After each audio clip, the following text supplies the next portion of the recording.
Jésus dit, ne vous inquiétez pas pour votre vie, de ce que vous mangerez, de votre corps, de quoi vous serez vêtus. Il dit, mais regardez les corbeaux, ils ne s'inquiètent pas. Le Père les nourrit, il ne s'inquiète pas. Il dit, mais vous valez plus que les corbeaux.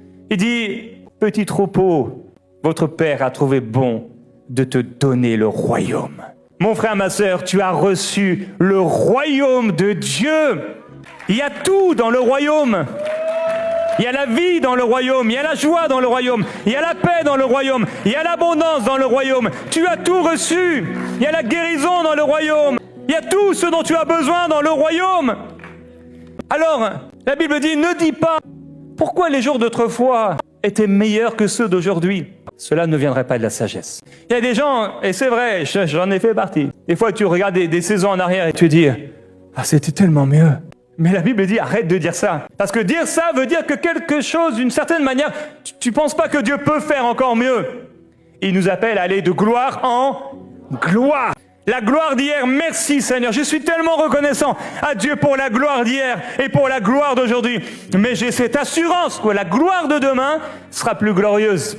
Le miracle de demain sera plus grand. La bonté du Seigneur se manifestera encore. Oui, les bontés, les miséricordes du Seigneur, les compassions de Dieu se manifestent chaque matin. Comment tu te réveilles le matin? Est-ce que c'est dans l'expectative des miséricordes de Dieu pour toi? Il en donne autant à ses bien-aimés pendant leur sommeil. Il se plaît à ça. Tu es en train de dormir et tu ne sais pas. Et Dieu a agi. Tu te lèves le matin comme ils l'ont fait parfois dans l'armée d'Israël. Et les ennemis s'étaient entretués entre eux. Mais comment c'est possible? Dans la nuit, tu n'as rien fait. Juste peut-être le soir, tu as fait une prière. Tu t'es dit, Seigneur. Un jour, je priais par rapport à des situations. Je priais, mais c'est un peu découragé. Ça, on m'a dit, mais en fait, là, arrête de prier, déclare, proclame. Et ce matin-là, je me souviens, je commençais à déclarer la parole de Dieu. Et c'était comme un feu, une épée qui sortait de ma bouche. Et ça a tout changé. Des fois, on prie ou on priote.